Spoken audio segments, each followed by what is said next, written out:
Happy Monday and welcome to Overnight Defense. I'm Rebecca Keel, and here's your nightly guide to the latest developments at the Pentagon, on Capitol Hill and beyond.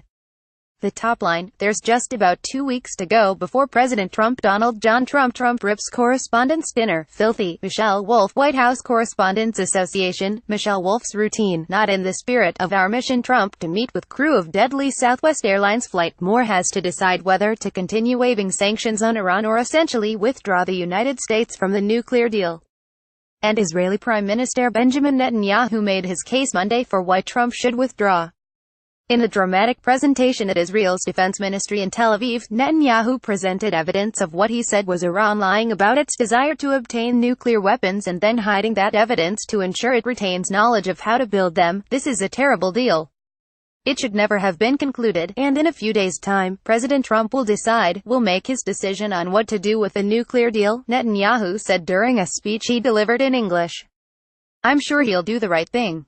The right thing for the United States, the right thing for Israel, and the right thing for the peace of the world. The accusations. Netanyahu's presentation detailed what he said was a trove of 100,000 documents obtained by Israeli intelligence on Iran's nuclear program.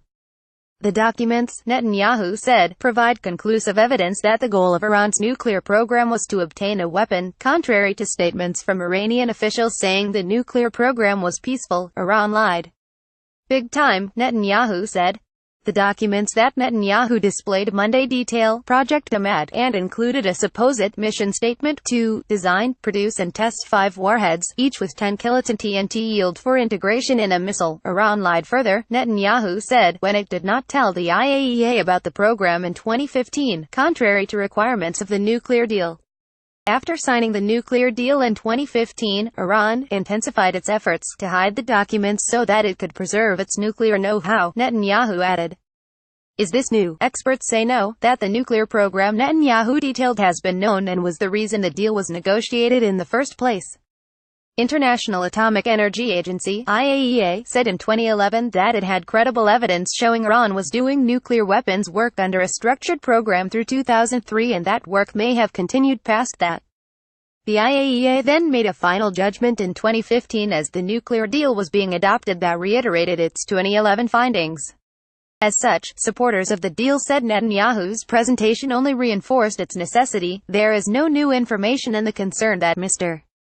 Netanyahu emphasized that Iran retains residual technical knowledge that is useful in constructing a weapon is exactly the reason the Iran deal should be upheld, to deny Iran the fissile material necessary to execute that knowledge. Thomas Countryman, a former Obama administration State Department official and current Diplomacy Works Advisory Council member, said in a statement.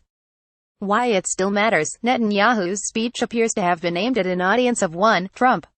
And in that regard, the speech may have been a success. Asked about the speech at his own press conference with the Nigerian president, Trump said that what Netanyahu had described was just not an acceptable situation. I'm not telling you what I'm doing, but a lot of people think they know, Trump said of his decision on the Iran deal. That doesn't mean I wouldn't negotiate a new agreement. We'll see what happens, but I think if anything what's happening today and what's happened over the last little while and what we've learned has really shown that I've been 100% right. North Korea update: the flurry of diplomatic developments on the Korean peninsula picked up over the weekend and into Monday. Among the developments was Trump confirming 2 sites under consideration for his summit with North Korean leader Kim Jong-un, the demilitarization zone that separates the 2 Koreas and Singapore. Here are some of the other North Korea headlines you may have missed. Trump doesn't think Iran deal will affect Korea talks. Trump said Monday that pulling out of the Iran nuclear deal would not hurt upcoming talks with North Korea. I think it sends the right message, Trump said when asked if his approach to the deal with Tehran sends the wrong message to Pyongyang. You know, in 7 years, that deal will have expired and Iran is free to go ahead and create nuclear weapons, he added. 7 years is tomorrow. That's not acceptable. Trump spoke during a press conference with Nigerian President Muhammadu Buhari at the White House. North makes more promises to give up nukes, shut down testing facility. South Korean officials said over the weekend that North Korea agreed to give up its nuclear weapons if the United States agrees not to invade. The promise was apparently made during Kim's summit with South Korean President Moon Jae-in. I know the Americans are inherently disposed against us, but when they talk with us they will see that I am not the kind of person who would shoot nuclear weapons to the south, over the Pacific or at the United States, Kim said, as detailed by South Korean spokesman Yoon Young-chan. The South Koreans also said Kim plans to shutter the Punggye nuclear test site in May and disclose the process to experts and journalists from South Korea and the United States. Trump for Nobel Peace Prize. South Korean President Moon became the latest to suggest Trump might deserve a Nobel Peace Prize if peace on the Korean Peninsula is achieved. President Trump should win the Nobel Peace Prize. What we need is only peace, Moon told South Korean officials. Deadly day in Afghanistan. One U.S. service member was killed and another injured during a combat operation in eastern Afghanistan on Monday, the U.S. military said. Several Afghan security forces were also killed or injured, according to a statement from U.S. Forces Afghanistan. My thoughts and those of U.S. Forces Afghanistan are with the families and friends of our fallen and wounded service members, John Nicholson, commander of U.S. forces in Afghanistan, said in a statement. Their valiancy in battle, and that of the brave Afghan partners they fought alongside, will endure in our hearts and history. The wounded U.S.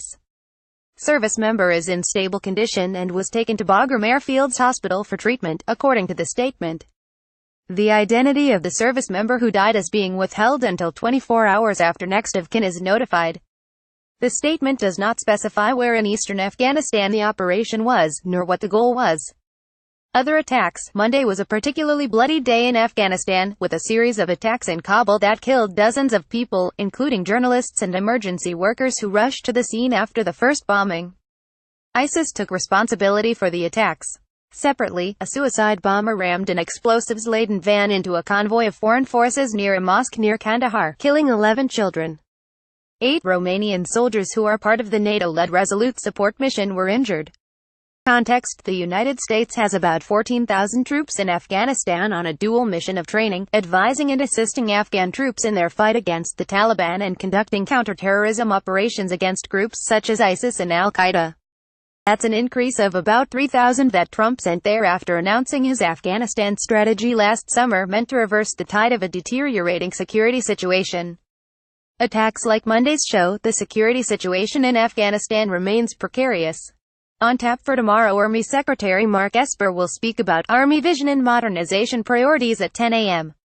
at the Atlantic Council. https://bit.ly/2real5isomi:\_ The U.S. shuts down ground operations command in Iraq. The Hill, historic Korean summit sets high bar for Trump. The Hill, Trump didn't discuss whole comments with Nigerian President. The Hill, White House pushes back on reports of Jackson's ouster as Trump's physician. Military Times, lawsuit calls acting VA Secretary Wilkie's appointment illegal, demands immediate removal. Please send tips and comments to Rebecca Keel, rkeel@thehill.com, and Ellen Mitchell, emitchell@thehill.com.